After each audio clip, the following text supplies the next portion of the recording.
Hello and welcome to the Monthly Marquee. I'm your host, Bart Levins. My first guest this month is Brian Renau. Brian is a North Hardin senior starring in their production of Beauty and the Beast at the PAC. How are you, sir? I'm doing well. Thank you for spending the morning with us. Skaggs Limousine. You dressed for the occasion. Yes, I did. I love bow ties, so. Oh, my brother is a big bow tie fan. What is it about? Now, is it a real bow tie? Yes, it is. I tied it myself. You tied it yourself. Yes. So what's the allure? I'm a big Doctor Who fan, and one of the doctors, Matt Smith's doctor, famously had the line, "Bow ties are cool," and I took that to heart. Bow ties and fez hats. Yes, fez hats. Yes. Fez hats, not quite as cool. Not quite, but yeah. That's great. That's great. My brother is as well, and as am I. So we'll talk about all that later. Of course. What we should be talking about is the fact that you're playing the Beast in Beauty and the Beast. Now, how did you get involved in this production?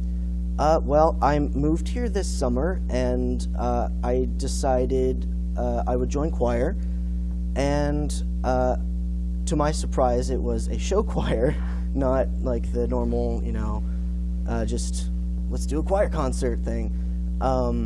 And I was pretty much, so my mother is obviously very musically inclined, as you know, and so I am as well.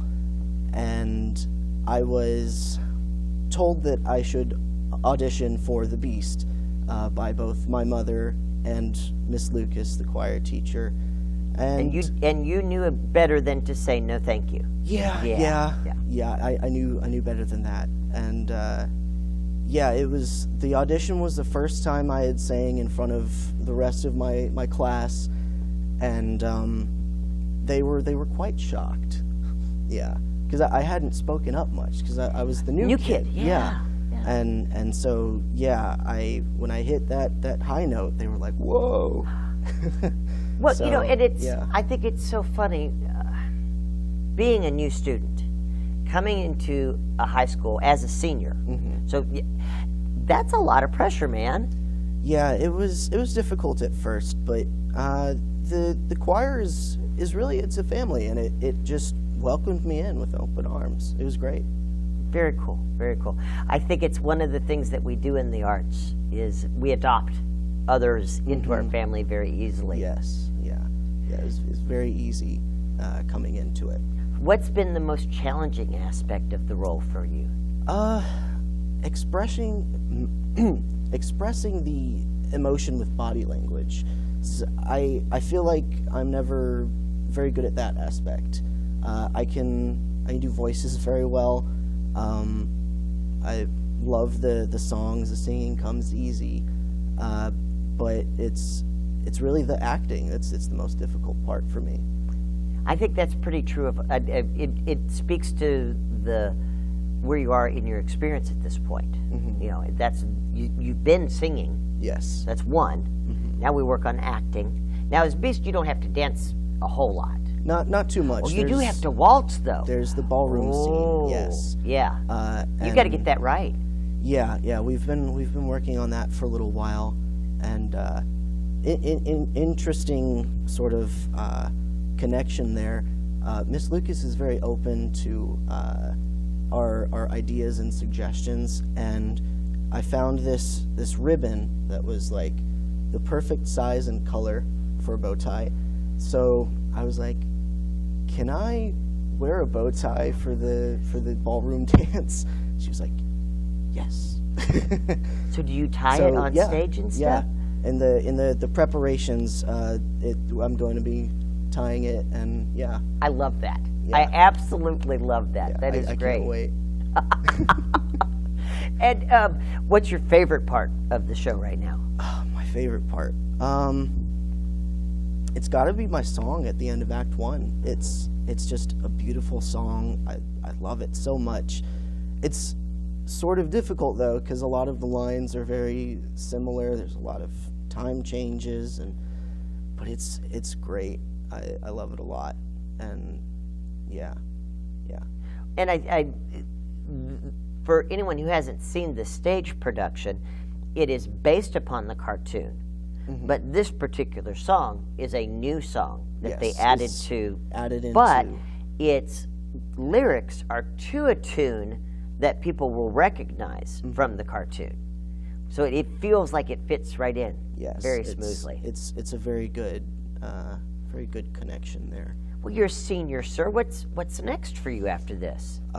Planning on going to HCEC-TV, getting an associate's in welding, and then hopefully some industrial welding. Cool. Now, I can tell you right now, after what we've discussed so far, people in our audience are going, blah, blah, blah, blah, what? So where does welding fit in this world of yours? I just like I like doing things with my hands. I consider myself sort of a craftsman, and metal's just cool. So it's different, obviously, from all of this, but I think it'll be enjoyable, and this will definitely stay as something in my life, definitely. So like I'll probably stick around and help out a little bit. Always welcome. Yeah. Well, and I think it's interesting because when we see someone on stage, or when we are a student and we're walking past someone in a hallway, or we have 1 or 2 classes with them, we really only see one facet of that individual. And I always find it very fascinating, especially with someone your age, who's just starting to come into his own and learn how he wants to spend his life and stuff. Yeah. It's so wonderful to see all those different facets that you have. And we've talked about Doctor Who a little bit. What else occupies your time? Occasionally, I will sit down at my computer and just try to write some songs. I do enjoy that. And then obviously video games. It's a big part of my life. That's really just about it. That's plenty. Yeah. Oh, now one other thing we talked about really quickly, and I'm hoping they can use this later when they do the HCEC-TV talks about your production in its own documentary style.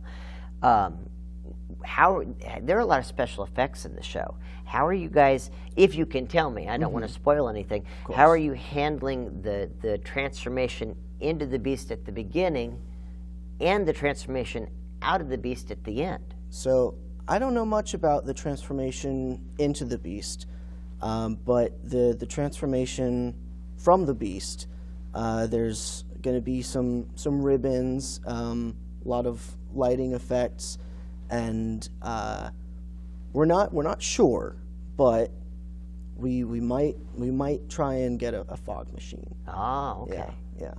So it should be pretty good. We've been working on that a little bit. How long have you guys been in rehearsal? Since... Well, that's kind of a loaded question, because I know this was the show you guys were supposed to do back in 2019, before you were even on the scene. Yeah, so it obviously got pushed back due to COVID, and then back to this year. And then we were supposed to actually perform last trimester. But again, it got pushed back due to COVID, and so now it's going to be our only show for this school year. We were planning on doing a second one, Frozen, this year, but that'll be moved to next year. Sure. So yeah. So what does it mean to you? To you personally, what do you think it means to the other students to finally get this up on stage? I haven't been here very long, but I feel like they're definitely relieved that it's finally happening. It's been a long journey for a lot of us, and it's just great to see it sort of blossom into what it is. Yeah. So, Brian, thank you so much. I really appreciate your time this morning, and we're all looking forward to seeing you as the Beast. Yeah. Give us a good Beast voice. What's one of your lines? Oh, shoot. I know, totally out of context. You put me on the spot. Let's see. You're not welcome here. Well, you're welcome here anytime. Thank you, Yes. Brian. And we'll see you in Beauty and the Beast on the Backstage this month. Our next guest is Miss Grace Pete, who's an instructional assistant at Central Hardin High School. She's been very involved with some things that we'll get into the Sherlock Holmes series with me. And right now, she's the assistant director with assisting Miss Sarah Dakin in their production at Central Hardin High School of Schoolhouse Rock. First off, Schoolhouse Rock. Yes. Now, I am of an age where I grew up with Schoolhouse Rock. Mm-hmm. And when I lived in New York, Schoolhouse Rock opened off Broadway. So I've got a great deal of familiarity with the show. Mm-hmm. What was your background with Schoolhouse Rock going into it? Not much, actually. Not only did I think we were doing School of Rock, because I did not read clearly enough. Those are two very different shows. But I was encouraged not to watch television when I was younger. So I didn't do quite as many cartoons as my counterparts.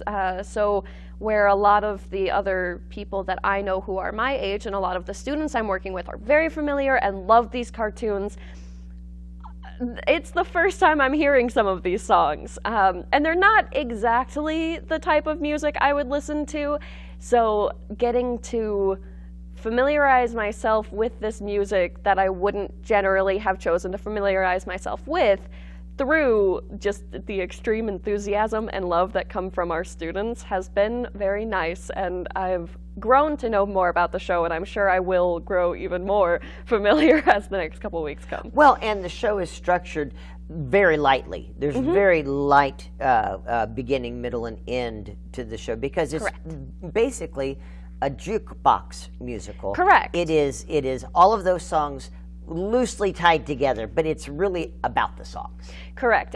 We follow the story or so of Tom, who is, I believe it's his first day teaching, like, in his entire life. It could be his first day at a new school. Like I said, we just jumped out of Sherlock, so I'm now full into Schoolhouse Rock, but this is the first, like, being as into it. So Tom is getting ready for his first day as a teacher, and these sort of inside-out style emotions, Schoolhouse Rock figures are showing back up and being like, we helped teach you when you were younger. You can use us to help teach the people you're about to meet. So it's that sort of story. Now, you mentioned Sherlock. We have just finished our fourth and final run of Sherlock. Yes. Talk to people about your involvement with that, because you've kind of seen it from both sides. Correct, I have. I was speaking with Justin Hornback, who has probably bounced more around that set than any other person involved. But I had the privilege to be both backstage as the production manager for years 1, 2, and 4. And then for year 3, I got to be on stage as Eliza Barrymore and also the Hound in The Hound of Baskerville. And we've talked a lot about it. I mean, we're just coming out of it, so we've been doing a lot of discussing about it. What did you gain from that experience? Where were you then when we first started to where you are now? What didn't I gain? So shortly after high school, which I went to in Washington, I moved out here, and I was very focused on some family stuff, and I was trying to be creative in my own right, writing, that sort of thing, but I hadn't had the opportunity to get involved in much theater. I did a couple of auditions in this area, but it wasn't until Mamma Mia that I got to be on stage again, which was a wonderful experience, and through it I met you, and you asked me at 19 years old with no experience at all backstage to be your production manager, and I was like, this is a horrible idea, I'd love to. And I have gained pretty much all of the knowledge that I now have about what goes on backstage. as well as a lot of fun new experiences and new friends and all of that. I remember year one, and I don't know if you would remember this, I'm a stickler for words, but I also have a really bad memory. So you were trying to teach me how to call times, and you kept going. So this is call and this is places, and I used call and places interchangeably, and they are not interchangeable. And you were like, this is call and this is places, and I was like, oh, got it. Yeah. Well, and coming to it from a perspective of someone just getting out of high school and being a young adult and learning how to do adulting things, how has being involved with the arts, both backstage and just personally, helped you find your path? That is a wonderful question. I think I'm still figuring that out. Sure. Because out of high school, I thought I knew what I wanted my path to be. Not definitely. I had a vague, I wanted to do something full-time, find an office job, do something to pay the bills, and then I really wanted to keep theater and the arts in my life as much as I could. I thought that I wanted that being on stage, which I still definitely do. I really enjoy performing, but getting to work backstage has shown me a whole world to theater that I hadn't really been exposed to, that I really now want to dive more into. And B, watching your journey as a writer over the last 4 years has reminded me how much I enjoy doing that, and sort of prompted me to look more into that portion of the arts and of creating and whatnot. So I've met a lot of people, which is how I got into education where I'm at, because I met Hannah Isaacs, who introduced me to her father, who is the principal at Central, and that's how I got into where I'm at career-wise. But I've sort of realized that there is far more to the world I knew I wanted to be in than I ever realized was there.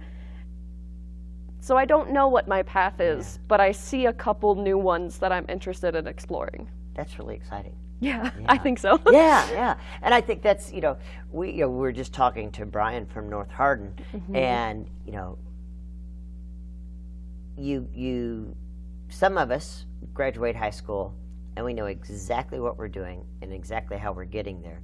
Some of us graduate high school and go, okay, now what?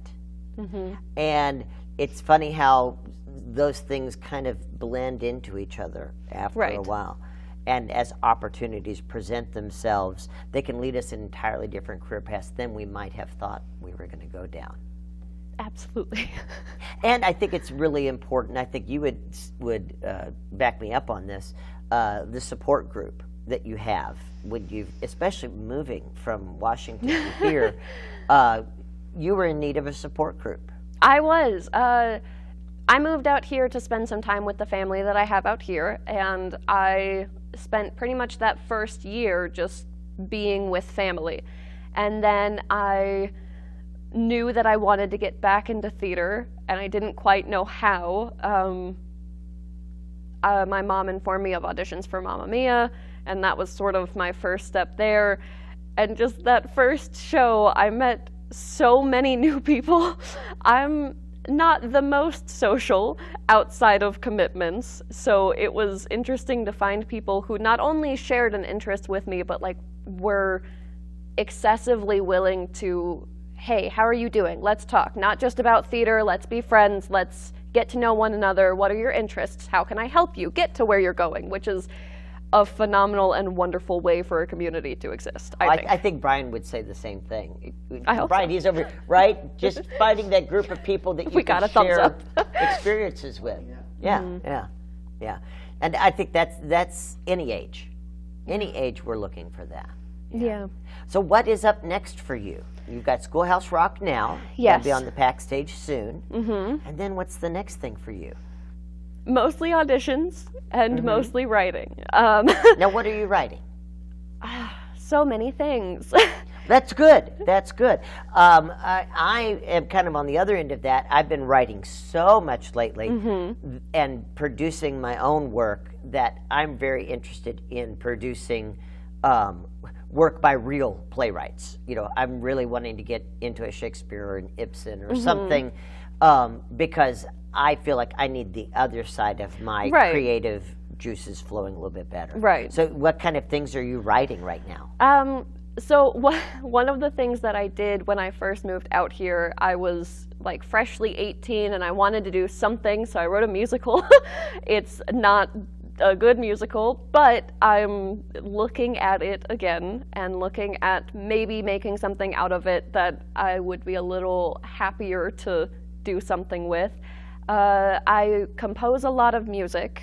I've been asked to help compose some soundtrack-esque music for a documentary that a friend of mine is trying to put together. I semi-recently got to share some of my music through a charity event that I was asked to be a part of. Well, I asked to be a part of. I accidentally met the person who was organizing all of it, and they were like, "You want to do it?" I was like, "Please, please." Which was wonderful and has encouraged me to sort of keep looking at what I can do with that music. And I'm going to keep fingers crossed and we're all going to knock on wood because I'm very superstitious. I have written some poetry that I am looking at finding an editor for to compile a collection to look at getting published. Oh, fun. Potentially. Yeah. and that's a whole nother road. Well, I look forward to traveling with you, whatever journey you go on. Likewise. And hope to be part of many of them. Thank you so much. Yeah, of course.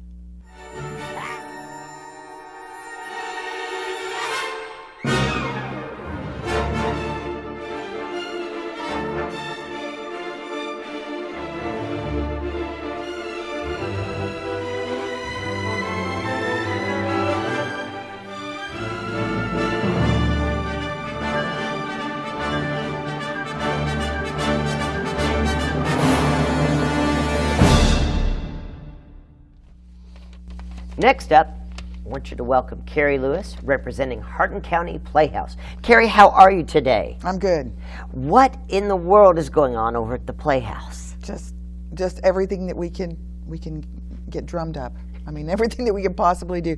Seems like it's been such a long kind of dry spell, and we've just kind of been slowly getting back in gear. So right now we gotta crawl before we can walk, and walk before we can run. That's and right. We're all kind of relearning things. Yeah, we are learning how to get back and get going again. So right now we're in the middle of rehearsal for The Diary of Anne Frank. That's been cast. We had wonderful group auditioning for that. So they're working on that, and that's going to be in March the 11th through 13th.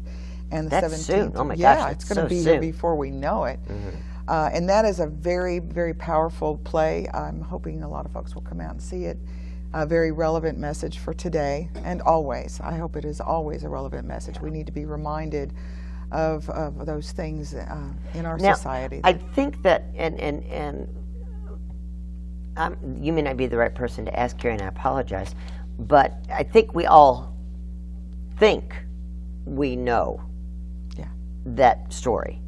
What do you think people might be surprised to learn? Well, as everyone who loves theater knows, there is just a different kind of energy and emotional involvement when you are sitting in an audience and those people are within, a mere reach, and you feel their energy and their performance and their emotions coming out into the audience, and you feel the people around you reacting. It's a supernatural kind of experience, and we know it intellectually. We don't really know it emotionally. And I think this play will just bring that home for everybody. What it's like, the persecution and the inhumanity that we can display, as a culture sometimes. And I think we need to be reminded that there's an ugly side to history, so we don't repeat it. And I think this is the few times that I've seen Anne Frank, I've seen it twice in a theater, a small group theater, And each time it was just, just leaves you almost speechless with, realizing what transpired for that young girl and her family. So, yeah, just a really, really powerful piece. Well, folks, that's going to wrap up another month of the Monthly Marquee. I'm your host, Bart Levins, with the Hardin County Schools Performing Arts Center, and we will see you next month. It's possible you yourself could come, Mr. Holmes. If matters came to a crisis, I should endeavor to be present in person, but it is impossible for me to be absent from London for an indefinite time. In fact, one of the most revered names in England is being besmirched by a blackmailer, and only I can stop a disastrous scandal. No, it is impossible for me to go to Dartmoor. Whom would you recommend, then?